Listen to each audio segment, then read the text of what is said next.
My mom has this tattoo too. The little girl spoke softly, almost in a whisper, as if she was afraid the words would vanish if she said them any louder. The Mafia boss stopped mid-step. The room had been noisy just a second earlier, the clink of glasses, the rough laughter of men, but all of it was drained away in an instant when he turned back toward her. She couldn't have been more than 7 years old. A thin coat, worn-out shoes, a messy tumble of red hair. Yet those blue eyes were strangely calm for a child who had no place in a room like this. "What did you just say?" he asked, weighing every word with care. The girl tugged up her sleeve, just enough to reveal a small tattoo near her wrist. A black rose, faded, imperfect, hand-done with a crude needle. The same tattoo he had carried on his own body since he was 25. Marked into his skin on the night he proposed to the only woman he had ever loved.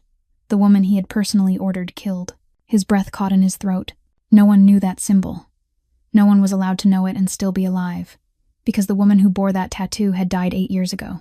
"Where did you see it?" he asked, and his voice suddenly trembled. The girl hesitated, then whispered, "My mom has it too. Mom said it means true love never dies. It just waits." The Mafia boss felt the floor tilt beneath his feet, because that sentence, word for word, was exactly what he had once said to her. The night he went down on one knee, slipped the ring onto her finger, and promised he would love her for the rest of his life. Then 3 years later, he gave the order to kill her. But if Scarlett was dead, then where did this child come from? And why was she carrying a secret he had buried along with the love he thought he'd destroyed? Stay until the end, because what the little girl reveals next will expose a secret the Mafia boss has been running from for 8 years. A secret that could redeem him, or destroy him completely. Before we begin, if you love stories that touch the heart, please hit like to support me. Don't forget to subscribe to the channel and turn on notifications so you won't miss the next stories. And if this story moves you, please share it with the people you love. Now, we begin. The room sank into silence. Not the natural kind that comes when conversation fades. This was a silence sharp as a blade, cutting through every sound, every breath, every thought. The men seated around the table were the kind who had killed without blinking, who had watched blood spill and still enjoyed their dinner. But now, no one dared to move, because they'd just witnessed something that hadn't happened in 20 years. Marcus DeLuca, the boss of the most powerful family on the East Coast, the man whose name made this whole city tremble, had just been robbed of his voice by a 7-year-old child. Luca Ricci was the first to react. Marcus's right hand for 15 years, the man who had watched his boss step over blood and corpses without a flicker of hesitation. Luca moved forward, his hand sliding by instinct inside his suit jacket, where the pistol rested snug in its leather holster. His eyes locked on the little girl as if he were measuring a threat. A 7-year-old, thin, clothes worn and shabby. But in this world, Luca knew death could come in any form, even the form of a small angel with hair red as fire. But before Luca could draw, a finger lifted. Just one finger. Marcus didn't even turn to look. He didn't need to. 20 years working together meant Luca understood his boss's smallest gestures better than he understood his own wife. One raised finger meant stop. Immediately. No questions. No explanation. Luca froze where he stood. His hand still on the grip of the gun, but he didn't dare pull it free. He stared at Marcus, trying to read something in that familiar face. But what he saw made the blood in his veins turn cold. Marcus DeLuca, the man Luca had always believed didn't know fear, was trembling. Not from rage, not from the cold. This was the trembling of a man who'd just watched a ghost from his past step into daylight. Marcus drew in a deep breath. Then he spoke, his voice low and slow, each word as if he had to force it up and out of his throat. "Get out." No one moved. The men glanced at one another, confused. They'd never been given an order like this. "Leave the room. Leave the boss alone with a strange child who had appeared out of nowhere. Get out. All of you." Marcus's voice rose, but it was still controlled. Still, the voice of a man used to commanding, used to being obeyed without needing to repeat himself a second time. Luca stepped closer, lowering his voice so only Marcus could hear. "Boss, let me stay. We don't know who this girl is, where she came from, who sent her here." Marcus turned. His eyes met Luca's, and in that instant, Luca saw something he'd never seen in 15 years. Pain, pure and brutal. The kind of pain a man buries beneath armor made of steel for years, waiting for the smallest crack to erupt like a volcano. "Get out." This time it wasn't an order. It was a plea. Luca had never heard Marcus beg for anything from anyone. He backed away one step, then turned to the others and gave a short nod. One by one, they stood. Chairs scraped across the wooden floor, dry and harsh in the stillness. They left without speaking, carrying with them looks filled with questions and unease. The door closed behind the last man. A soft click of the lock sounded like a final period, sealing off the outside world. Now there was only Marcus and the little girl. He stood there, staring at the child in the middle of that luxurious private room, out of place like a wildflower growing up through rubble. Her thin coat wasn't warm enough for a New York night. Her worn canvas shoes were scuffed, one of them torn at the toe, but those blue eyes weren't afraid. They looked straight at him, calm, waiting, as if the girl had been preparing for this moment her entire short life. And maybe she had. Marcus walked to the bar in the corner of the room and poured himself a glass of whiskey. He needed something to hold on to, something familiar while the whole world spun out of control around him. With the cold glass in his hand, he turned back to face the little girl. He tried to control his voice, tried to become the Marcus DeLuca everyone knew, cold, calculating, never letting emotion take the wheel. "What's your name?" he asked. His voice was steadier now, but something unsettled still lived deep beneath it. The girl lifted her head, red hair falling along both sides of her narrow shoulders. "Ava." "Ava what?" "Ava Cooper." Cooper. An ordinary last name. It didn't connect to any family in the underworld Marcus knew. Not Salvatore. Not Romano. Not any enemy waiting out there in the dark. Just Cooper. The kind of name belonging to ordinary people, living ordinary lives. But that tattoo wasn't ordinary. That sentence wasn't ordinary. And the blue eyes watching him weren't ordinary either. Marcus had looked into eyes like those before. Years ago. In another life. "What's your mother's name?" The question escaped him before he could stop it. Before the rational part of him could warn that there were questions better left unasked. There were answers better left unknown. The girl went quiet for a moment. Those blue eyes blinked, as if she were deciding whether she should say it or not. Then she opened her mouth, and each word fell like stones. Scarlett. Scarlett Monroe Cooper. The glass shattered. Marcus didn't remember if he dropped it or crushed it in his hand. He only heard the crack of breaking glass, felt cold liquid and something warmer running down his fingers. Blood. He was bleeding, but he couldn't feel the pain. He couldn't feel anything at all except that name echoing inside his head like a death bell. Scarlett Monroe. Scarlett. The name he'd tried to bury for 8 years. The name he didn't allow anyone to speak in his presence. The name even those closest to him avoided like a plague. Because every time he heard it, Marcus saw her. Hair red as fire, eyes deep blue, that smile tilting to one side when she teased him, and then that face dissolving, replaced by the photographs Tommy had brought him. A body burned black, unrecognizable, nothing left but ash and what had once been the woman he loved. He'd cried that night, alone in this room, with this same whiskey, and he swore he'd never cry again. "Are you okay?" The girl's voice pulled Marcus back into the present. He looked down at his hand. Blood was dripping onto the polished wooden floor, mixing with whiskey and shards of glass. He should have felt pain, but he didn't. Nothing could hurt more than what was tearing him apart inside his chest right now. Scarlett Monroe. He repeated the name, as if saying it out loud might make it more real. Or less. "Your mother's name is Scarlett Monroe." "Monroe is my mom's maiden name," Ava said, her voice small but clear. "Cooper is my dad's last name. Dad is Daniel. Daniel Cooper." A man Marcus had never heard of. A man who had married Scarlett, given her a new name, a new life, maybe even the happiness Marcus had never been able to give her. It felt like someone was squeezing his heart until it couldn't breathe. Not out of jealousy, not out of rage, but out of the sudden realization that for 8 years, while he'd lived in the hell of guilt and regret, Scarlett had been alive. She had lived, had loved someone else, had built a family, had given birth to this child, the woman he thought he'd killed, the woman he'd mourned in the dead of night, the woman whose shadow haunted him in every dream and every nightmare, hadn't died. Scarlett Monroe was still alive, or at least, she had been, and that truth should have made him feel relief. But it didn't. It only made everything heavier by 1,000 times. Because if Scarlett had been alive all these years, why had she never come back? Why had she left him to drown in guilt? And more than anything else, why was she sending her daughter to find him now? Marcus stepped toward the little girl, forgetting the blood running down his hand, forgetting the shards of glass still lodged in his skin. He dropped to one knee, letting it touch the floor so his eyes were level with those blue eyes. Scarlett's eyes. Now that he was close, he saw everything. That shade of blue, that depth, the way they looked straight at whoever stood before them, without flinching, Without looking away, Ava was Scarlett's child. There was no doubt left. "Your mother," he said, his voice rough and raw. "Where is your mother now?" Ava didn't answer right away. She lowered her head and stared at her torn shoes. For the first time since she'd walked into this room, the calm on her face cracked. Her lower lip trembled. Her small hand clenched the hem of her worn coat. "My mom." Ava's voice grew smaller, almost a whisper. "My mom is gone." Those 3 words hit Marcus like a fist to the chest. He'd prepared himself for so many possibilities.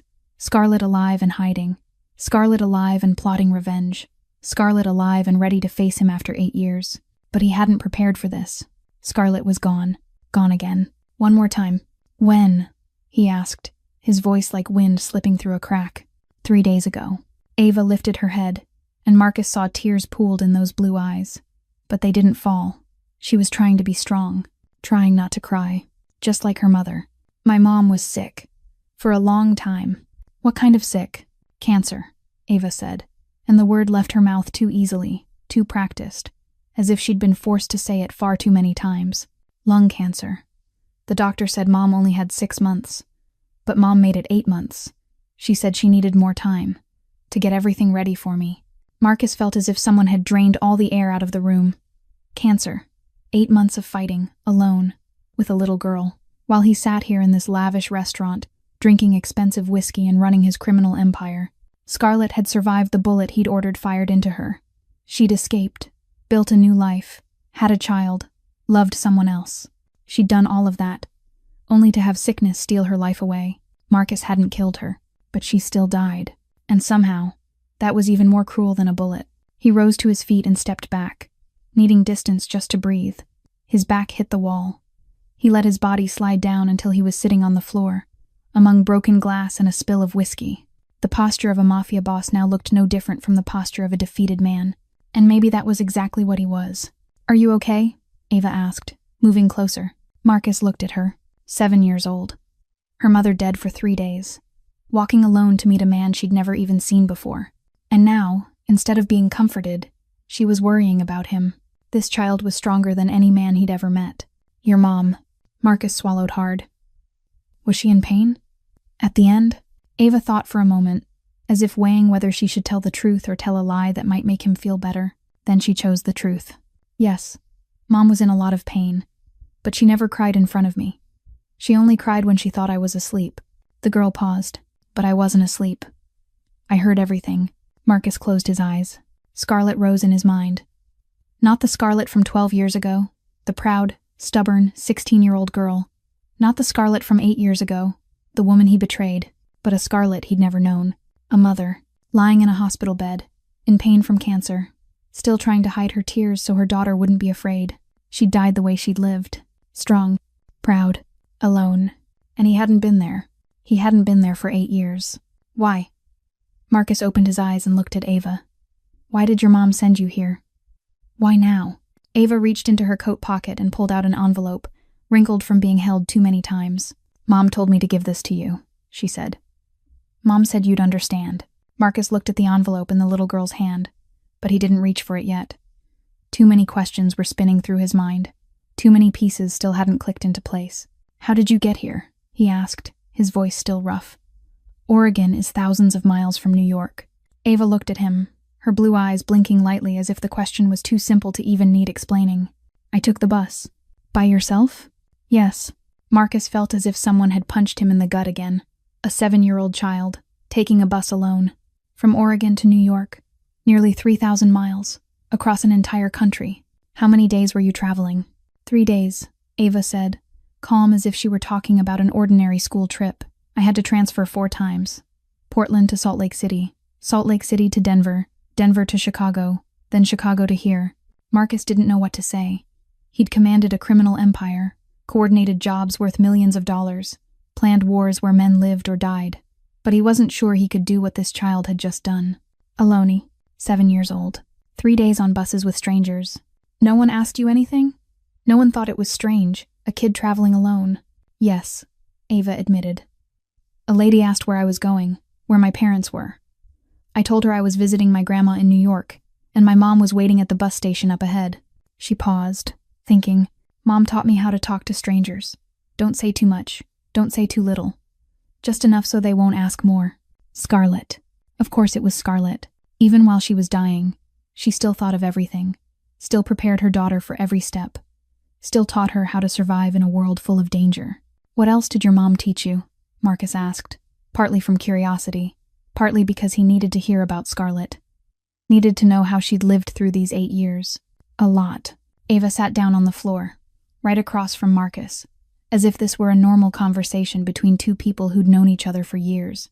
Mom taught me to read maps when I was 5. Mom said a map is the most important thing, because if you know where you are, you're never really lost. The girl paused, her head tilting slightly to one side. Mom also taught me how to recognize dangerous people. Mom said bad people don't always look bad. Sometimes they smile really pretty, so you have to look at their eyes. Eyes don't know how to lie. Marcus swallowed hard. Scarlett had said something like that to him years ago. The first night they met, she'd looked straight into his eyes and said, "I know you're dangerous, but your eyes don't want to hurt me." And she'd been right. At least, back then. Your mom. Marcus had to clear his throat before he could keep going. Did your mom say why you had to find me? Why me, and not someone else? Ava looked at him, and for a moment Marcus saw her as much older than 7, as if her mother's burden had been placed onto her small shoulders. Mom said I don't have anyone else. Grandma died before I was born. Dad Daniel died 3 years ago. No aunts or uncles. The girl paused and took a small breath. Mom said one day, I would need to find you. And when that day came, I'd know where to go. But you've never met me. How did you know how to get here? Mom gave me the address. And a picture. Ava reached into her pocket again, this time pulling out a small photograph, faded from time. She handed it to Marcus. He took it, and his heart skipped a beat. In the photo was Marcus, 12 years younger, smiling. Beside him was Scarlett, her red hair caught in the wind, her head resting on his shoulder. They were standing on a pier with sunset behind them. It was the day he proposed to her. Scarlett had kept this picture. For 8 years, through a marriage to another man, through pregnancy, childbirth, the fight against illness, she had still kept it. Mom looked at this picture every night, Ava said softly. I asked who it was. Mom said it was the man who taught her how to love, and also the man who taught her how to let go. Marcus held the photograph in his hand, his finger drifting gently over Scarlett's face as if he could touch her through time. 8 years. She'd kept this picture for 8 years. While he'd tried to forget her with whiskey and work, she had still looked at him every night. He didn't know if that was supposed to comfort him or make the pain cut deeper. The letter, Ava reminded him, holding the envelope out again. Mom said this was the most important thing. Mom made me promise I'd put it in your hand, that I couldn't lose it. Marcus set the photo down beside him, then took the envelope. It felt weightless in his hand, nothing but paper and ink. Yet he had the sense he was holding a bomb. There was no name on the front, only a small black rose drawn in the corner. Their symbol, their secret. He turned it over and saw it had been sealed carefully, but there was no wax stamp. Scarlett hadn't had the strength for those delicate details in her final days. He opened the envelope and pulled out the pages inside. Cheap notebook paper, the kind torn from a spiral-bound pad. But the handwriting made him stop breathing. He recognized it instantly. The soft curves, the small circles she used instead of dots over the letter I. The way the letters slanted to the right as if they were running toward the future. This was Scarlett's writing. The writing he'd read on hundreds of little notes she'd left on his pillow, on the kitchen table, in the pocket of his coat. Notes he had burned after that fateful night, because he couldn't bear to look at them. His hand trembled as he began to read. Marcus, if Ava is handing you this letter, it means I'm gone. Don't blame her for finding you. I taught her too well, maybe even better than anything you ever taught me. You're probably wondering how I'm still alive, how I got out that night. The answer is simpler than you think. The killer you hired had a conscience. Funny, isn't it? In our world, where compassion is seen as a deadly weakness, you ended up hiring the only murderer left who still knew mercy. Tommy the ghost, the man you trusted most, the one you paid $200,000 to end my life. Turns out he still had a piece of humanity somewhere beneath the shell of a cold-blooded assassin. Marcus stopped, breathing fast. Tommy. His most reliable hitman. The man he'd handed the most important, most painful job of his life. And Tommy had deceived him. For 8 years, he kept reading, his eyes moving over each line of shaky but still clear handwriting. That night, Tommy arrived exactly as planned. I was in the safe apartment you arranged, naive enough to think you'd sent someone to protect me. When I saw the gun, I understood everything. I understood you had chosen, and I didn't blame you. Even then, I didn't blame you. I understood your world had no room for weakness, but Tommy didn't shoot me. He stood there, gun aimed at my head, his finger on the trigger. I closed my eyes and waited, but the gunshot never came. When I opened my eyes, Tommy was looking at me with a strange expression. He asked if I was pregnant. I didn't understand why he was asking. I said no. He was silent for a long time. Then he said, "You remind me of my sister. She had red hair like that too. She was killed by her boyfriend because she knew too much." I didn't know what to say. I just stood there, waiting for my fate. Then Tommy did something I never could have imagined. He put the gun down, walked outside, and came back with a body. A homeless person he found in an alley nearby. Dead from the cold or from drugs. I don't know. Tommy fired 3 shots into that body. Then he burned it. Swapped dental records. He did everything clean and professional, the way he always did with other targets. After that, he turned to me and said, "You've got 10 minutes to disappear. Don't contact anyone. Don't come back to this city. If I see you again, I'll finish the job. This time there won't be an exception." I didn't need to hear it twice. I ran without looking back. Ran until my legs couldn't carry me anymore. Marcus let the pages fall into his lap. His hands were shaking violently. Tommy, the man he'd trusted completely. The man he'd paid generously and never once suspected. The man who had handed him photographs of a burned, unrecognizable body and sworn the job was done. It had all been a lie. A lie that lasted 8 years. And somehow, that lie had saved Scarlett's life. Had given her a new life. Had created the child sitting in front of him now. He didn't know whether to thank Tommy or hate him. Marcus drew a deep breath, fighting to steady the trembling in his hands. He gathered the pages again and kept reading. He had to know. He had to know how she had lived through the years he believed she was dead. I ran all night. I had nothing with me except the clothes on my back and a little cash I'd hidden in my bra. I learned that in the years I spent on the streets before I met you. Always have a plan B. Always have money to run. I didn't know where I was going. I only knew I had to go far. As far from New York as possible. As far from you as possible. I jumped freight trains, hitched rides with truckers, walked when I had no other choice. I changed my name, changed my hair color, changed everything I could change. I became someone else, or at least, I tried to become someone else. 2 weeks later, I stopped in a small town called Ashland, Oregon. I chose it for no reason at all. Just because when I stepped off the bus, I saw a little cafe with a sign on the door that said, "Help Wanted." I was hungry, exhausted, and I didn't have the strength to run anymore, so I walked in and asked for a job. The owner was a man named Daniel Cooper, a widower, 40 years old, with the saddest eyes I'd ever seen.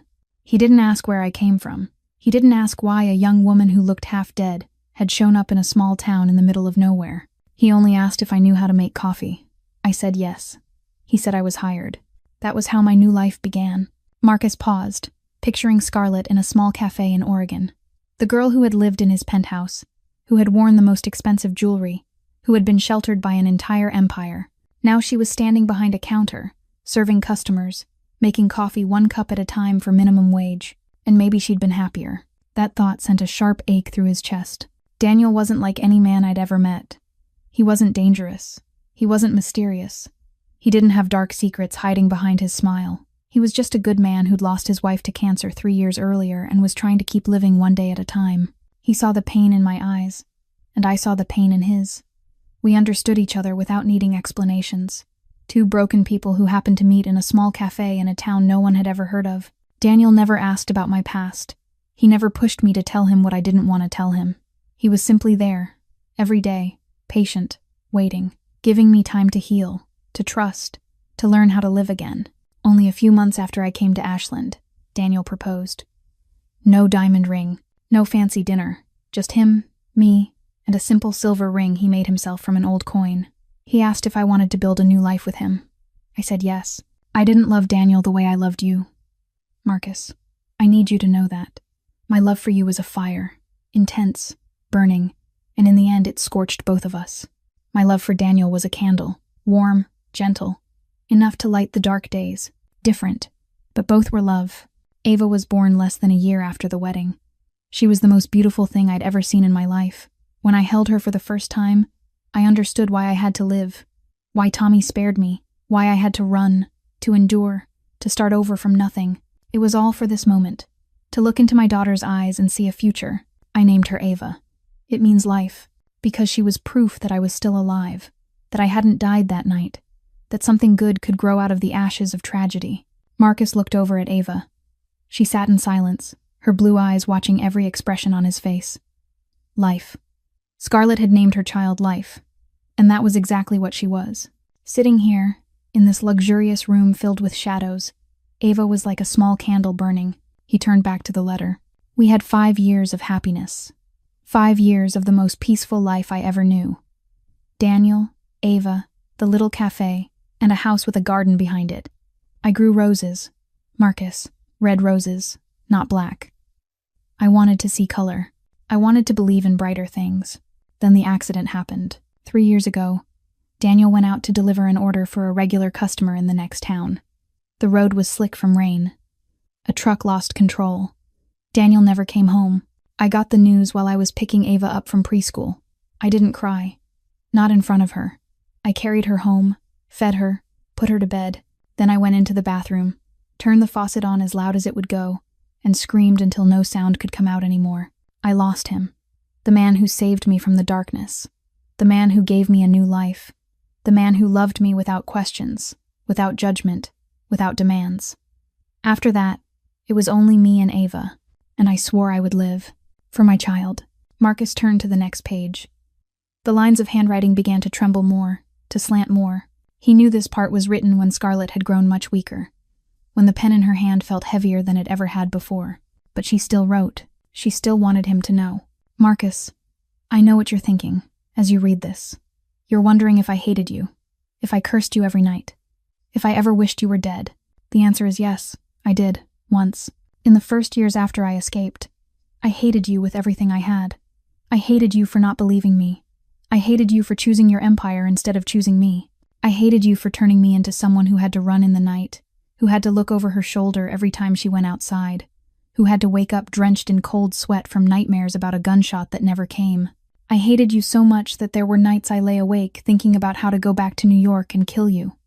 I imagined every detail. How I would slip into your restaurant. How I would stand in front of you and let you see I was alive before I pulled the trigger. How your eyes would go wide with shock and pain. Those thoughts were the only thing that kept me alive through the darkest months. But then I met Daniel. Then I had Ava. Then I looked in the mirror and saw a different woman. No longer the 16-year-old girl on the streets of Brooklyn. No longer the mistress of a mafia boss. No longer the victim of betrayal. I was a mother. I was a wife. I was the co-owner of a small cafe in a town nobody knew. I was the woman who grew roses in the garden and baked on Sundays. I was someone new, and that new person had no room left for hate. You know, Marcus, hating someone is exhausting. It drains everything out of you. It clings to you like a leech, sucking away every bit of joy, every scrap of hope, every ability to move forward. I spent too many years hating you, too many nights thinking about you, too many tears crying over you. And then one day, I realized something so simple it hurt. If it hadn't been for that night, I wouldn't have this life. If you hadn't ordered me killed, Tommy wouldn't have spared me. I wouldn't have run. I wouldn't have come to Ashland. I wouldn't have met Daniel. I wouldn't have Ava. My daughter, the most beautiful child in the world, wouldn't exist. Do you understand that? Your betrayal, the cruelest decision you ever made, became the thing that gave me the greatest gift of my life. You pushed me into darkness, and somehow I found light on the other side. I didn't forgive you because you deserved forgiveness. I forgave you because I needed to be free. Hate is an invisible chain that kept me tied to you, to the past, to the girl who was betrayed on a rainy night. I wanted to cut that chain. I wanted to live without carrying the weight of what happened. So I forgave you, not for you, for me, for Ava, for the life I built from the ashes of what you burned down. I'm free now, Marcus.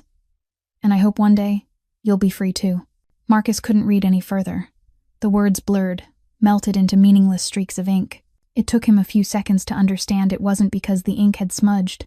It was because his eyes were full of water. He was crying. Marcus DeLuca, the head of the DeLuca Empire, the man this entire city feared, was sitting on the floor among broken glass, crying like a child. He hadn't cried when his father was shot dead in front of him. He hadn't cried when he had to kill his first man at 18. He hadn't cried when he received the photographs of the burned, unrecognizable body he believed was Scarlet. He had built a wall around his heart, high and thick, so strong he thought nothing could ever break through it. But that wall had just collapsed, completely, all because of trembling words on cheap notebook paper. She forgave him. After everything he'd done, Scarlet forgave him. He didn't deserve it. He knew that. He'd ordered the murder of the woman he loved. He'd chosen power over love. He'd lived 8 years in guilt and still had never dared to face it. He was a coward, a monster, everything that should be cursed. But Scarlet still forgave him. A small hand touched his shoulder. Marcus looked up through the curtain of tears and saw Ava. The girl didn't say anything. She just stood there, her hand resting on his shoulder. Those sea-blue eyes watching him with an understanding far beyond her years. And Marcus kept crying. Crying for Scarlet. Crying for the years he'd lost. Crying for the orphaned child standing in front of him. Crying for himself. For the 25-year-old man who once believed in love before this world crushed it out of him. For the first time in 20 years, Marcus DeLuca allowed himself to be human. Marcus sat there and let the tears fall until there was nothing left to fall. And in the hollow space the tears left behind, memory rushed in. Images from 12 years ago rose up, sharp and bright as if it had all happened yesterday, the night he met Scarlet for the first time. That year Marcus was 25, young, hot-tempered, and desperate to prove to his father that he deserved to inherit the DeLuca empire. He'd done everything his father demanded. He'd killed, he'd tortured enemies. He'd swallowed every emotion and turned himself into the perfect machine the family needed. But that night, he was in Brooklyn to handle a small job. A trafficking crew had dared to operate on DeLuca territory without permission, without paying protection. It was an insult that couldn't be tolerated. Marcus went to an abandoned warehouse with 4 of his men. He thought it would be an ordinary night. Kill a few of them, burn the warehouse, send a message to everyone else. But when he kicked the door open and stepped inside, he saw something that made his blood boil. Iron cage. Dozens of young girls locked inside like animals. Some were crying. Some were curled up in corners. Some no longer reacted at all, their eyes empty, like broken dolls. There were 6 traffickers. Marcus and his men killed them in less than 3 minutes. Fast, clean, merciless. No witnesses left behind. When the gunfire stopped, Marcus ordered his men to open the cages and call someone to clean up. He didn't care about the girls. That wasn't his problem. He'd come to deal with the ones who'd violated his territory, not to play hero. He turned to leave, and then a voice cut through the air. "You're really just going to walk away?" Marcus turned back. In the last cage, a girl stood with her shoulder against the bars, staring at him, hair red as fire, even though it was filthy and tangled. So thin you could count her ribs through the torn fabric of her shirt. Her face was bruised, but those blue eyes weren't afraid. They held Marcus in a hard, defiant stare, as if she hadn't just watched him kill 6 men in minutes. "What did you say?" Marcus asked, stepping closer. "I asked if you're really just going to walk away," the girl repeated, her voice hoarse but steady. "Kill them and leave, and just leave us here. No police, no hospital. Just clean up the bodies and disappear like we don't exist." Marcus studied her, surprised. No one spoke to him in that tone. No one looked him straight in the eye as if he were just an ordinary man. "Do you know who I am?" The girl curled her mouth into a smile with no humor in it. "I don't care who you are. I just see a killer who's about to leave after he's finished his work." Marcus stepped up to the cage and looked down at her. She was nearly a head shorter than him, so thin a strong wind could have carried her off. But she stood straight. She didn't step back. She didn't bow her head. "How old are you?" Marcus asked. 16. "What's your name?" "Scarlet. Scarlet Monroe. Not because I have to answer when you ask. Because I want you to know the name of the person you're about to leave behind." Something strange rose in Marcus's chest. Not anger, not irritation. Curiosity, and something that felt almost like admiration. This girl had been locked in a cage like an animal, had witnessed killing up close, and she was still standing there scolding him, still demanding the respect she believed she deserved. "You're not afraid of me?" Marcus asked. "I've just been kidnapped, locked up for 3 days without food or water, and almost sold across the ocean as a slave," Scarlet answered, those blue eyes never leaving his. "What else do you think there is left to scare me?" Marcus unlocked the cage, not because he wanted to save her, but because he wanted to understand her. He wanted to know what could create a creature like this, strong enough not to break even when the whole world tried to crush her. "Come with me," he said. "I'll take you somewhere safe." Scarlet stepped out of the cage, but she didn't take the hand he offered. "I don't need anyone to save me. I can save myself." And Marcus, for the first time in his life, truly laughed. "I believe you," he said, "but let me help anyway." That night, Marcus took Scarlett back to his penthouse. Not with bad intentions. He just didn't know where else to bring her. A 16-year-old girl with no family, no home, nothing but torn clothes and those blue eyes full of defiance. He meant to let her stay a few days, until he could find somewhere more suitable. But a few days became a few weeks. A few weeks became a few months. And then he no longer wanted to let her go. Scarlett wasn't like anyone Marcus had ever met. She wasn't afraid of him. She didn't try to please him. She didn't flatter him or look for ways to use him, the way other women had come and gone in his life. She was simply herself, honest to the point of cruelty, stubborn to the point of madness, and beautiful in a way he'd never seen anyone else be beautiful. She was the only person who dared to tell him he was wrong. Marcus still remembered the first time it happened. He'd come home from a bloody job, the smell of gunpowder still clinging to his hands. He told her what had happened, without hiding anything, without dressing it up. He thought she would be scared, that she would finally see him as the monster he was and run. But Scarlett only looked at him, those blue eyes deep and steady, and asked, "Did you have to kill that man? Or did you kill him because you wanted to?" No one had ever asked Marcus that. No one dared. He could have killed her for that disrespect. But instead, he sat down and thought, truly thought, for the first time, about what he did. "I don't know," he answered honestly. "I don't know anymore." And Scarlett didn't judge him. She didn't condemn him. She just sat beside him and said, "When you do know, tell me." From that night on, everything changed. Marcus began to see the world through Scarlett's eyes. He began to question things he'd always taken for granted. She didn't try to change him. She only showed him that he could change himself if he wanted to. That beneath the shell of a cold-blooded killer, there was still a human being trying to find his way out. 3 years passed like a dream. Marcus taught Scarlett how to read, because she'd never been allowed to go to school. She taught him how to feel, because he'd forgotten how a long time ago. They fought, many times, Scarlett shouted. Threw things, said the cruelest words she could find.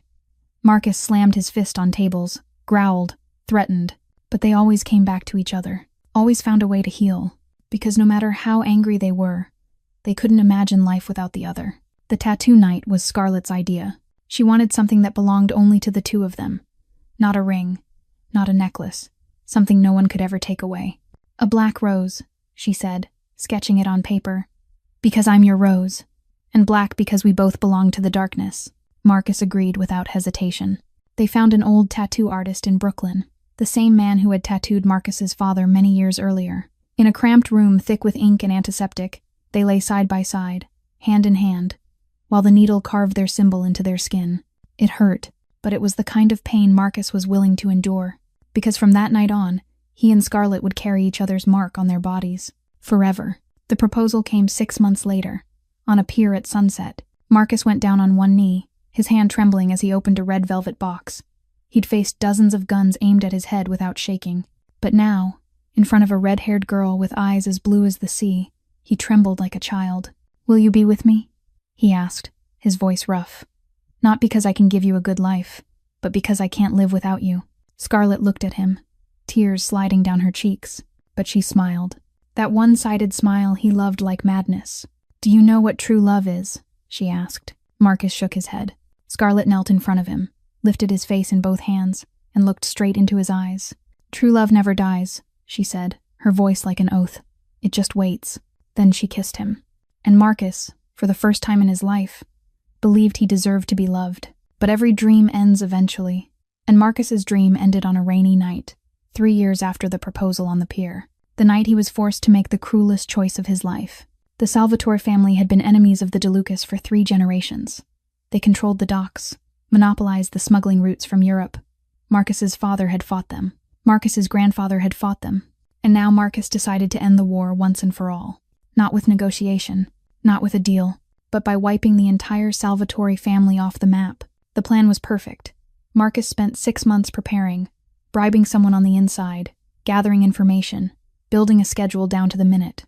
The following Saturday night, when the entire Salvatore family gathered at their mansion on Long Island for the birthday of Victor Salvatore Sr., Marcus's men would strike. Fast, clean, leaving no one behind, ending 3 generations of hatred in a single night. Scarlett discovered the plan by accident. She overheard Marcus speaking with Luca in his office. She hadn't meant to eavesdrop. She was only walking past, and the door wasn't fully closed. But what she heard changed everything. "Leave no one," Marcus said, his voice cold as ice. "Even the women and the children. We can't leave seeds behind." Scarlett froze outside the door. Women and children. Marcus, the man she loved, the man who had saved her from traffickers, was planning to kill women and children. She knew his world was dark. She'd accepted that long ago, but this was a line she couldn't cross. That night, when Marcus came back to the bedroom, Scarlett was waiting. She sat on the bed, spine straight, blue eyes burning with anger. "I know your plan," she said, her voice shaking but firm. "I heard everything." Marcus stopped in the doorway. His face showed no emotion. "What did you hear? You're going to kill their entire family. The women, the children. You're going to turn yourself into a monster." Marcus walked into the room and closed the door behind him. "This is war, Scarlett. In war there are no innocent people. And the children?" Scarlett stood and stepped closer. "What did the children do? Did they get to choose the family they were born into? Did they get to choose their parents? If we let them live, they'll grow up and take revenge. The cycle will never end. So you kill them to end the cycle?" Scarlett gave a bitter laugh. "Do you hear yourself? You're justifying killing children." Marcus grabbed her shoulders and looked straight into her eyes. "You don't understand. This is how this world works. Kill or be killed. If I don't do it, they'll do it to my family." "Then find another way," Scarlett screamed, tears starting to fall. "Only kill the guilty. Spare the innocent. You saved me once, remember? I was innocent too, dragged into this world. If that night you decided to kill everyone in that warehouse, I wouldn't be standing here." Marcus went silent. He had no answer to that, because Scarlett was right. If he'd followed the logic of leave no one behind from the start, she would have died 12 years ago. "Please," Scarlett took his hand, her voice breaking. "Don't do this. Don't become the thing you hate. You can still choose differently." Marcus looked at her, his heart shattering. He wanted to agree, to cancel the plan, to do anything to keep her smile, but he couldn't. Too many people already knew. Too much money had been poured into it. Too much was hanging on this plan.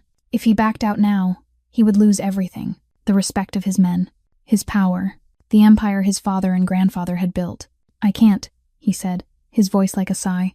Scarlett stepped back, blue eyes full of disappointment and pain. "Then I can't stay silent either," she said, her voice turning cold. "I'll go to the FBI. I'll tell them everything. I won't let you kill innocent children." Marcus's world collapsed in that moment. She was threatening him. Scarlett, the woman he loved more than his own life, was threatening to betray him, threatening to destroy everything he'd built, and he knew she meant it. Scarlett never made empty threats. She was a woman who did what she said she would do. That was one of the things he loved most about her, and now it was the thing that would get her killed. Marcus left the room without another word. He went downstairs and called Tommy. His voice didn't shake. He didn't hesitate, because if he hesitated, he wouldn't be able to do it. "Handle her," he said. 3 words, short, cold, tonight, clean. Then he hung up, and he sat there in the dark, not daring to look up at the stairs, not daring to think about Scarlett upstairs, still waiting for him to come back, not daring to face what he had just done. He had ordered the death of the woman he loved, and he didn't have the courage to look into her eyes one last time. The memory dissolved like mist when Marcus heard Ava's voice. He came back to the present, sitting on the restaurant floor among broken glass, Scarlett's pages still in his hands. His eyes were still red, tear tracks not yet dry on his cheeks. In front of him, the 7-year-old girl with red hair and blue eyes watched him closely, waiting with the patience of someone who seemed to have an entire lifetime to wait. "You're crying because of my mom, aren't you?" Ava asked gently. Marcus nodded, not bothering to hide it. He was tired of hiding, tired of wearing masks. This child had brought him the truth. The least he could do was answer with truth. "You and my mom." Ava sat down across from him, legs folded, hands resting on her knees. "What happened between you two?" Marcus looked at her. 7 years old. She was only 7. Should he tell a 7-year-old about betrayal? About ordering someone killed? About the brutal choices adults were sometimes forced to make? But then he remembered what Scarlett had written in her letter. She had told Ava everything. She hadn't hidden the past from her daughter. So what right did he have to lie? "What did your mom tell you?" Marcus asked instead. "She told me she once loved a very powerful man," Ava replied, her voice steady, like she was reciting a story she'd heard many times. Mom said he loved her, but one day he had to choose between her and his work. He chose his work, and Mom had to leave. Just that? Mom said the details don't matter. What matters is what happened after. Marcus swallowed hard. Scarlett had given her daughter a softer version. She hadn't said that work meant killing. She hadn't said that had to leave meant running for her life. She'd protected him, even while telling the story of his betrayal. She didn't tell you the whole truth, Marcus sighed. What happened was much worse. I know, Ava said, surprising him. I know there are things Mom didn't say, but I also know Mom didn't lie. She just chose to tell the parts I needed to hear. Marcus studied the child, stunned by an intelligence far beyond her years. She had Scarlett's mind, that ability to see the heart of something without needing every detail. Do you want to know the truth? Marcus asked, his voice low. The truth about what I did to your mother? Ava thought for a moment, then shook her head. I only want to know one thing. She looked straight into his eyes. Do you regret it? Marcus felt as if a knife had been driven into his chest. A question so simple it was cruel. And the answer was even crueler. Every day, he said, his voice almost a whisper. Every hour, every minute since that night. I did the worst thing you can do to someone you love. I chose power instead of choosing her. I gave the order. He stopped. He couldn't finish the sentence. I thought I killed her. Ava fell silent for a long moment. Marcus waited. He waited for fear, for disgust, for her to stand up and run from him, from this room, from the monster who had tried to kill her mother. But Ava did none of that. She only tilted her head slightly, blue eyes watching him with something that looked like pity. Mom told me about that, Ava said softly. Mom said you made a terrible decision, but Mom also said something else. What? Mom said you didn't kill her. Ava paused, as if she were choosing each word carefully. Mom said you set her free. Marcus stared at the child, not understanding. Set her free. He had ordered Scarlett killed, forced her to run in the night, driven her into exile, into changing her name, changing her life, living in fear. How could that be called freedom? Mom said, if it hadn't been for that night, she would have never left you. Ava continued, her voice light as air. Mom loved you too much to walk away on her own. She would have stayed, would have sunk into the darkness with you, would have become what she didn't want to become. But you pushed her away, and in that way, you gave her a chance to live a different life. Marcus felt as if someone had switched on a light inside the dark room he'd been living in for 8 years. A new perspective, a new understanding, a truth he'd never dared to consider. Marcus wanted to argue. He wanted to say there was no way to turn betrayal into something noble. He wanted to say he was a sinner, not a savior. But Ava's words kept echoing in his head, drilling into the corners he'd deliberately tried to forget for 8 years. Did my mom say anything else? He asked, his voice raw. Ava nodded. She pulled her legs up and hugged her knees, looking smaller than ever, yet her gaze stayed steady like an adult's. Mom said life is like a tapestry. There are black threads and white threads. If you only look at the black thread, you'll think the whole tapestry is black. But if you step back, you'll see the whole picture. And sometimes, the black threads are what make the white threads stand out. Marcus stared at her, stunned. Those were Scarlett's words. She had taught her daughter how to look at life through the eyes of someone who had walked through darkness and still found light. She had passed down a kind of wisdom many people never reach in an entire lifetime. Maybe your bad choice created good things, Ava continued, her voice gentle but certain. If you hadn't done that, Mom wouldn't have met Dad Daniel. There wouldn't be me. There wouldn't be those happy years in Oregon. There wouldn't be a rose garden and Sunday mornings baking. She paused and tilted her head at him. Do you understand? Sometimes the worst thing leads to the best thing. Not because the worst thing was right, but because life finds a way to grow out of the wreckage. Marcus couldn't speak. A 7-year-old had just said what he, with 39 years of life behind him, with 20 years in the underworld, with countless lessons about power and survival, had never been able to understand. For 8 years he had drowned in guilt. He had stared at that night as a stain that could never be washed away. He cursed himself every night, tortured himself with dreams of Scarlett, locked himself inside the prison of regret. But he had never considered this, never dared to imagine that something beautiful could rise from his betrayal, that Scarlett could find happiness, that she could love someone else, build a family, have a child, that her life could become better, not in spite of what he did, but because he'd done the cruelest thing imaginable. You're so smart, Marcus whispered, just like your mom. Mom said I'm more like you, Ava replied, a small smile flickering across her mouth. Mom said the Monroe women are strong, But your family is smart. Mom said you can see 3 steps ahead while everyone else is still stuck on the first step. Marcus felt a sharp ache in his chest. Scarlett had talked about him to her daughter. She had described him not as a betrayer, but as a man she had once loved. She had kept his image from becoming pure darkness in Ava's eyes. Your mom was extraordinary, he said, his voice breaking. I know, Ava answered simply. Then she went quiet, her blue eyes dropping to the floor. When she looked up again, Marcus saw the first flicker of fear appear in her gaze, the fear of a 7-year-old who had just lost her mother, sitting in a strange room with a strange man, not knowing what would happen next. Are you going to send me away? The simple question struck Marcus like a knife straight into his heart. She'd traveled 3,000 miles alone. She'd carried her mother's letters and secrets. She'd faced him, told him the truth, endured his tears and his memories. And now, after all of it, she was afraid of being rejected. Afraid the man her mother had sent her to would turn his back, push her out the door, leave her alone in the world. Marcus stood, stepped in front of Ava, then lowered himself to one knee again so his eyes were level with hers. He placed both hands on her shoulders, feeling how thin and fragile she was beneath that light coat. No, he said, steadier than anything he'd ever said in his life. I'm never going to send you away. You're family, and family never abandons each other. Ava looked at him, blue eyes shining. You promise? I promise, Marcus said. True love never dies. It just waits. And for the first time since she'd walked into that room, Ava cried.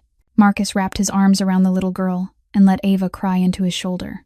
Her small body trembled in his embrace, the muffled sound of her sobs filling the quiet room. This was the first time Ava had allowed herself to be weak since her mother died. For 3 days, she'd had to be strong, had to handle everything on her own, had to cross an entire country alone, carrying the weight of secrets and promises. Now, in the arms of the man her mother had entrusted her to, she could finally let go. Marcus didn't say anything. He only held her and let her cry until there were no tears left. He remembered Scarlett crying like this too, in the first nights after he brought her to the penthouse, when memories of the iron cage came crashing back. He'd held her the same way, silent, patient, until the storm passed. When Ava finally calmed down, she leaned back and wiped her tears with her sleeve. I'm sorry, she said, her voice still thick. I didn't mean to cry. You don't have to apologize, Marcus replied softly. Crying doesn't mean you're weak. Your mom used to tell me that too. Ava nodded. Then, as if she suddenly remembered something, she slipped her hand into her coat pocket. There's one more thing, she said, pulling out a small wooden box. Old, its surface worn smooth by time. Mom told me to give this to you. Mom said it belongs to you. Marcus stared at the box, his heart beating faster. He recognized it immediately. The red velvet box he'd bought from the most expensive jeweler in Manhattan, the box that held his promise to Scarlett on that pier at sunset. But the red velvet outside had faded, frayed, become something completely different from the luxury it once was. He took the box with trembling hands. It felt weightless, and heavier than anything he'd ever held. He lifted the lid, and his heart skipped a beat. The ring was still there. The engagement ring he'd given Scarlett 12 years ago. White gold, a small but flawless diamond in the center, and an inscription inside that only the two of them knew. Marcus lifted the ring out, turned it slowly between his fingers, and read the words carved into memory. Until the darkness ends. M and S. He'd chosen that line because it reflected what they were. 2 people born from darkness, finding each other in darkness, loving each other in darkness. And he'd promised to stay with her until the darkness ended, until they found the light, until death separated them. But he'd broken that promise. He had become the darkness that swallowed her instead of protecting her from it. Your mom kept it for 8 years? Marcus asked, his voice barely above a whisper. Yes. Ava nodded. Mom never wore it. But Mom never threw it away either. She kept it in the bedside drawer, with the photo from the pier. Marcus closed his eyes, imagining Scarlett opening that drawer every night, looking at the ring and the photo, remembering the man who had once been everything to her. Even after she had Daniel, even after she had built a new life, she still kept their keepsakes the way someone keeps a piece of herself. Did your mom ever need money? Marcus asked. During those 8 years? Yes, Ava answered honestly. After Dad Daniel died, the cafe couldn't cover everything. Mom had to sell a lot. Furniture, the car, even Mom's wedding ring with Dad Daniel. She paused. But Mom never sold this ring. I asked why, and Mom said some things can't be priced. Marcus felt as if someone was squeezing his heart until it couldn't breathe. Scarlett had been so broke she sold her wedding ring from the husband she'd lost, but she still kept his ring. The ring from the man who had tried to kill her. The ring that carried a promise he'd betrayed. Why? He whispered. The question not meant for Ava, but for Scarlett, for the universe, for anyone who could answer. Why did she keep it?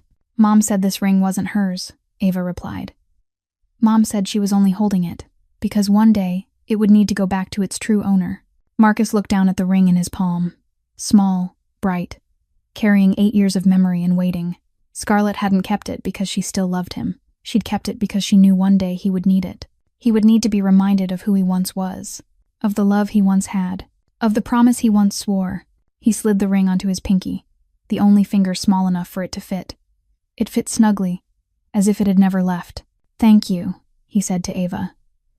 Thank you for bringing it back. Ava looked at the ring on Marcus's hand, then slipped her hand back into her coat pocket. There's one more letter, she said. Mom wrote it the night before she died. She told me I could only give you this one after you'd read the first letter and gotten the ring back. Marcus looked at the little girl, startled. Scarlett had planned everything. The order of each item, each letter, each piece of secrecy revealed. Even while she was fading, she still arranged everything perfectly, still controlled the story the way she wanted. Ava pulled out another envelope, newer, cleaner than the first. White paper, no black rose, no decoration at all, only Marcus's name, scrawled on the front in trembling handwriting, far weaker than the letter before.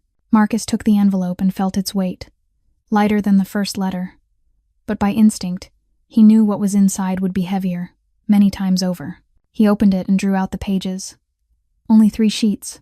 The handwriting wavered, slanted, and in places it was almost impossible to read, as if the writer had used every last ounce of strength just to finish. Marcus, this is the last letter I'm writing. I'm writing it on the night I know I won't make it through tomorrow.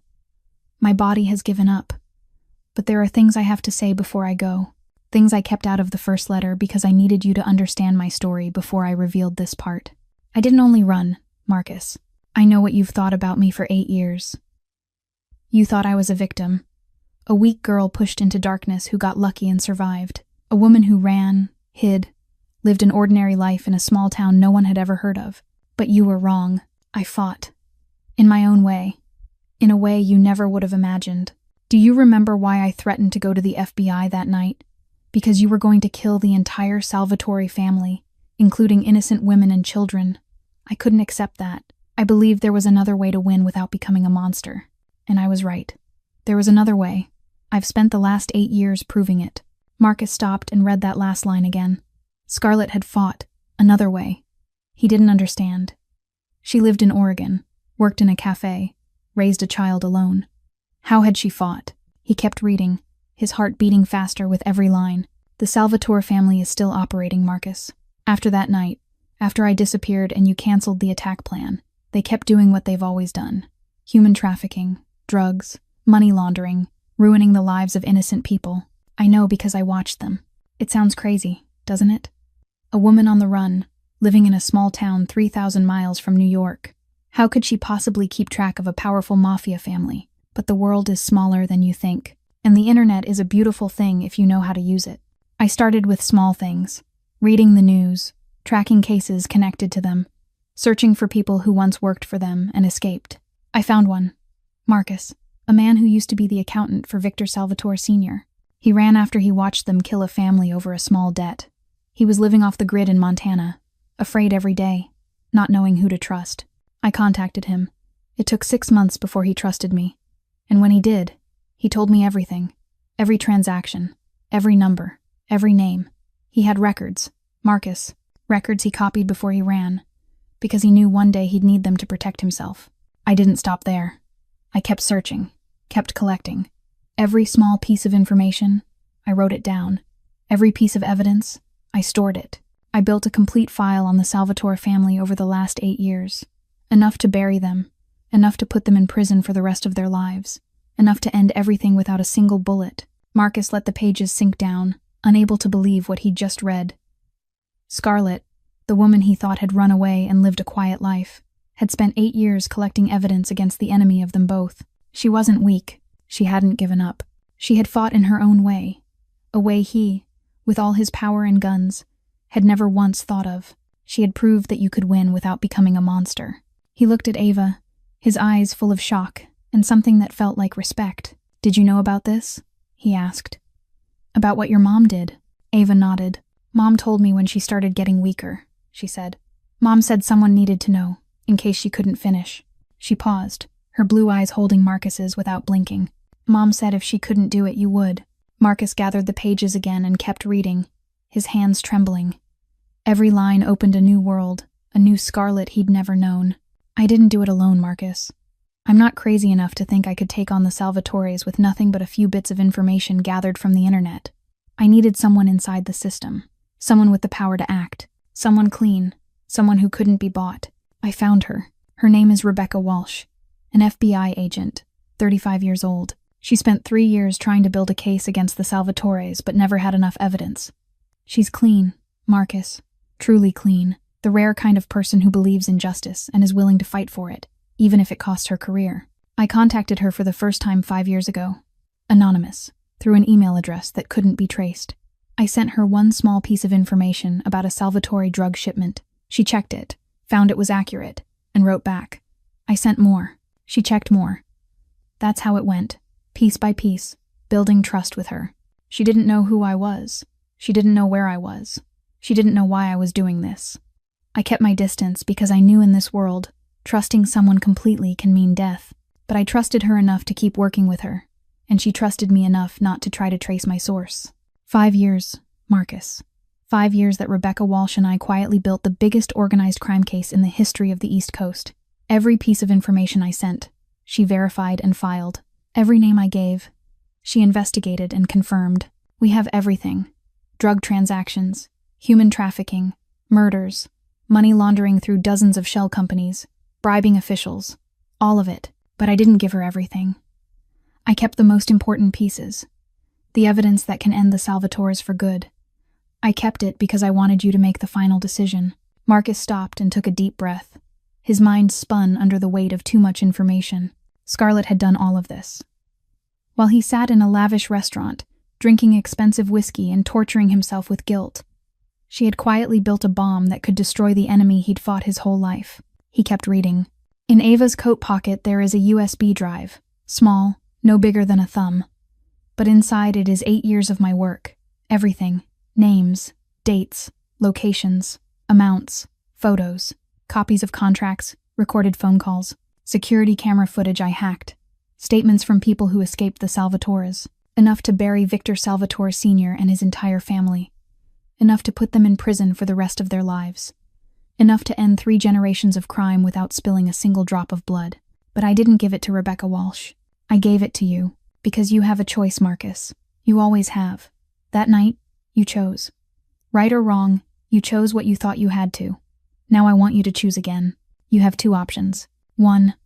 Destroy the USB drive. Burn it, crush it, throw it into the Hudson River. Keep everything the way it is.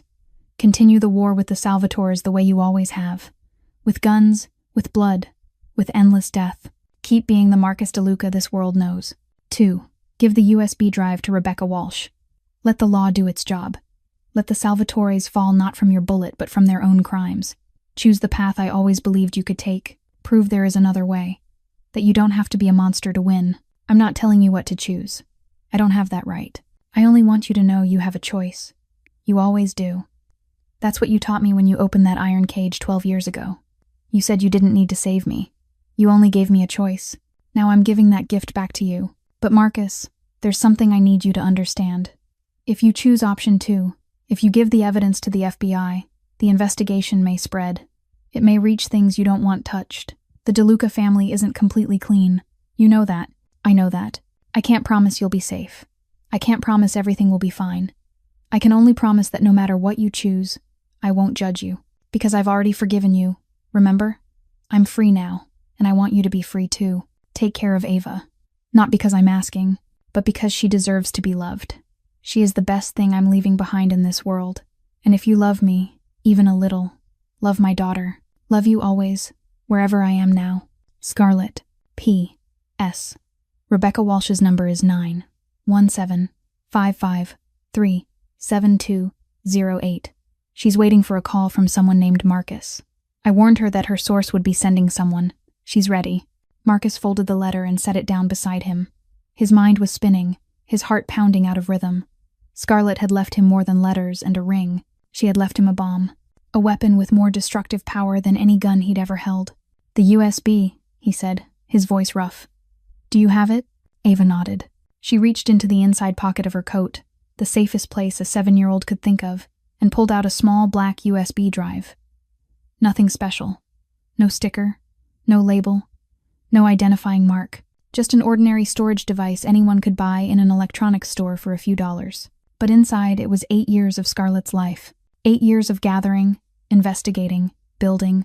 8 years of fighting quietly while the world believed she had simply run away. Marcus took the USB and felt its weight in his palm. Light in the physical sense, heavy as a mountain in meaning. He stared at it, turned it slowly between his fingers, and thought about the 2 paths Scarlett had laid out for him. Destroy it. Simple. Quick. He could snap the USB in half right now, toss it into a fire, and keep living as if none of this had ever happened. Keep being Marcus DeLuca, boss of the most powerful family on the East Coast. Keep fighting the Salvatores the way he always had. With bullets, with blood, with deaths that never ended. Or hand it to the FBI. Let the law take the Salvatores down. Let them fall not because of his gun, but because of their own crimes. But that road had a price. Scarlett had made that clear. The investigation could spread. It could reach secrets he wanted buried. The DeLucas weren't clean. His hands had been stained too many times to stand comfortably in the light of justice. If he gave the USB to Agent Walsh, the Salvatores would fall, but the DeLucas could be dragged down with them. The empire his father, his grandfather, and he himself had spent a lifetime building could dissolve into smoke. Everything he had fought to protect, everything he had sacrificed to hold on to, could vanish inside a single investigation. Marcus stood and walked to the window, looking out over the city at night. New York glittered below, millions of lights like stars that had fallen to the ground. This city belonged to him. Every street, every shadowed corner, every dock. He had spilled blood to control it, killed to protect it, lost Scarlett because of it. And now she was asking him to place it all on the scales. "What are you thinking?" Ava's voice came from behind him. Marcus didn't turn around. He kept staring out the window, the USB clenched tight in his hand. "I'm thinking about choices," he said, "and the price of them." "Mom said the right choice is usually the hardest one," Ava said softly. "Mom said if a decision feels too easy, maybe it isn't the right one." Marcus turned and looked at her. 7 years old, sitting in a luxurious room filled with darkness, carrying her mother's legacy and a wisdom far beyond her years. She wasn't forcing him toward any answer. She wasn't telling him what to do. She was only repeating what her mother had taught her and leaving him to decide. "What do you want me to choose?" Marcus asked. Ava shook her head. "I don't want you to choose anything. It's your decision." She paused, thinking. But Mom used to say one thing. She said when you're standing between 2 roads, choose the one that the person you love would be proud of. Marcus looked at the USB in his hand, then at the ring on his pinky, then at the child with Scarlett's blue eyes sitting in front of him. The person you love would be proud. What would Scarlett be proud of? The answer was so clear he didn't even have to think. She'd spent 8 years building this path. She'd chosen law over violence. She'd proved there was another way, and she'd sent him the chance to walk it. But did he have the courage? Marcus didn't have time to think any further. The information about someone watching them hit him like a bucket of ice water, yanking him out of every thought about choices in the future. Victor Salvatore Jr., the scar on his left cheek, the gold tooth. That man had been watching Scarlett in her final weeks, and now he could be out there somewhere, watching this restaurant, watching Ava. Marcus pulled out his phone and dialed Luca. It rang for a moment before the man on the other end picked up. "Boss? Raise security. Highest level. Right now," Marcus said, his voice cold and sharp as steel. This was the voice of the Mafia boss, not the voice of the man who had just cried over a letter from the woman he once loved. "What happened?" Luca asked, his tone tight. "Salvatore, they might be watching us this second." Marcus walked to the window, pulled the curtain aside, and looked down at the street below. "Check for any unfamiliar vehicles parked around here, especially anything that's been sitting there since about 2 hours ago, when the kid arrived." A brief silence. Luca's voice barking orders to someone on his end. Then Luca came back, tighter than before. "There's a black SUV parked at the end of the block, across the street. It's been there since the kid showed up. Tinted windows. Can't see inside." Marcus clenched the phone. Exactly what he feared. The Salvatores hadn't just watched Scarlett in Oregon. They'd followed Ava the whole way from Oregon to New York, not to strike, but to use her as a tracker. They waited for her to lead them directly to me, hoping to reclaim the USB and eliminate the DeLuca name in one final blow. And they'd stayed close, like vultures waiting for prey to finally collapse. "How many?" Marcus asked. "Can't confirm. But if it's Salvatore, they never travel alone. Call in more men. Everyone who can get here within 30 minutes. Lock down every entrance and exit. No one in or out without my permission." Marcus paused and glanced at Ava sitting silently, blue eyes fixed on him with worry. "And Luca, prep the armored car, in case we need to move fast." "Understood, boss." "Anything else?" "The girl." Marcus lowered his voice. "She's priority number 1. If anything happens, protect her at all costs, even if it means you sacrifice me." A long silence. Luca had never heard Marcus say anything like that. In 20 years working together, his boss had always been the most important thing. Marcus's life was the absolute priority. Nothing was allowed to come above it. But now, a 7-year-old girl with red hair and blue eyes had changed everything. "I understand," Luca said, his voice serious. "I'll do it." Marcus ended the call and turned back to Ava. She was curled up on the chair, eyes wide. She wasn't crying. She wasn't screaming. But Marcus could see the fear underneath the calm she was trying to hold on to. "They followed me here, didn't they?" Ava asked, her voice small. Marcus didn't lie. She deserved the truth. "Maybe, but you're safe here. No one can touch you." "What do they want?" "The USB." Marcus looked down at the small device in his hand. "They know your mom collected evidence against them. They watched her to figure out where she hid it. And when your mom died, they followed you, hoping you'd lead them to it." Ava went quiet for a moment, then asked, "If you give them the USB, will they go away?" Marcus knelt in front of her, looking straight into those blue eyes. "No, they'll never go away.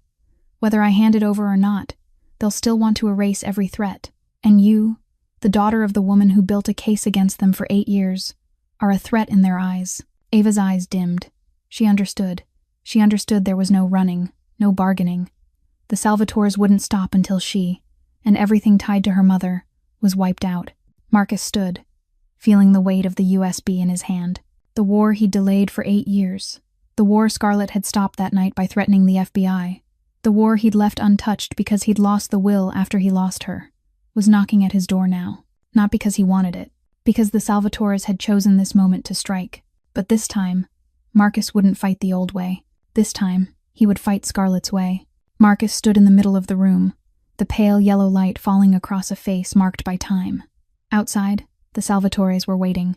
Inside, a 7-year-old child was watching him with the blue eyes of the woman he had once loved, and in his hand was a small USB drive holding 8 years of Scarlett's hope and struggle. He looked at Ava, looked at the USB, looked at the ring on his pinky, where the words "until the darkness ends" were still carved deep, a reminder that wouldn't fade.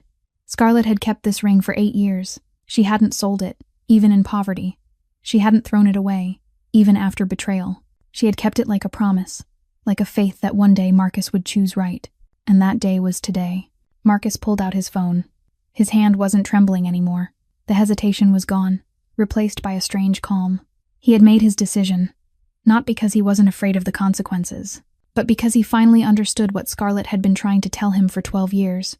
There were things more important than power. There were things worth more than an empire. And the child sitting in front of him, the final legacy of the woman he loved, was one of them. He dialed the number Scarlett had left in the letter. 917-553-7208. It rang once, twice, 3 times. Then someone answered. "Agent Walsh," a woman's voice said, sharp and professional. "Agent Walsh," Marcus said, steady. "This is Marcus DeLuca. I have something that belongs to you." Silence stretched for a few seconds. Marcus could hear the woman's breathing change on the other end of the line. Tighter, more focused. "My source said someone would contact me," Agent Walsh replied. "She didn't say it would be you." "She's gone," Marcus said, 3 days ago. Cancer. But before she left, she gave me a gift, and I think you're the one who should receive it." "You're talking about the USB?" 8 years of evidence. Enough to bury Salvatore for good. Marcus glanced at Ava. The girl was listening, her face serious. "Can you come to La Rosa in 1 hour? We need to meet in person." "I'll be there," Agent Walsh said, without asking another question. "And Mr. DeLuca, thank you. My source, she said you would do the right thing. She believed in you." Marcus ended the call and felt as if someone had lifted an enormous stone off his chest. Scarlett had believed in him. Even after everything he had done, even after he had betrayed her in the cruelest way possible, she still believed that deep inside him there was a man worth saving. And tonight, he would prove she was right. "You chose, didn't you?"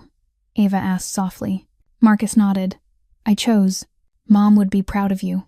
Marcus knelt in front of the girl and looked into those blue eyes, deep as the sea.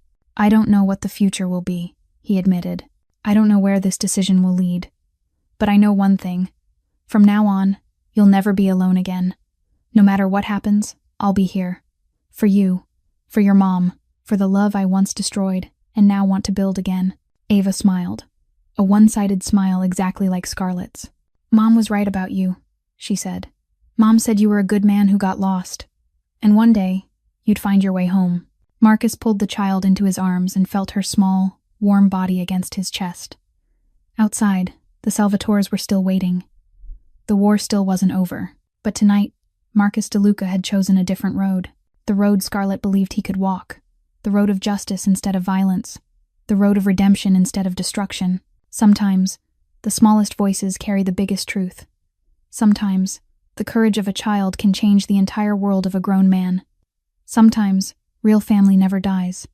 It only finds a way back home. And sometimes, true love never dies. It just waits. This story leaves us with many precious lessons. That forgiveness isn't a gift we give to someone else, but freedom we give ourselves. That the wrong choices of the past don't define who we are, but how we face them in the present is what matters. That family isn't only the people who share our blood, but the people willing to stand beside us when everything collapses. In real life, all of us face moments when we have to make difficult choices, moments when we have to face a painful past, moments when we need to find the strength to forgive others and ourselves. Marcus and Scarlett's story reminds us that no matter how thick the darkness becomes, light still finds a way through. We only have to be brave enough to open the door. If this story touched your heart, please hit the like button and share it with the people you love. Don't forget to subscribe to the channel and turn on notifications so you won't miss the next emotional stories every day. We'd truly love to know how this story made you feel. Did it remind you of someone in your life? Did anything in this story make you reflect on yourself? Please share your thoughts in the comments below. We always want to listen to what's held deep inside your heart. Wishing everyone watching this video strong health, a joyful life, and peaceful days. Thank you for staying with us until the end of the story. Goodbye, and see you again in the next video.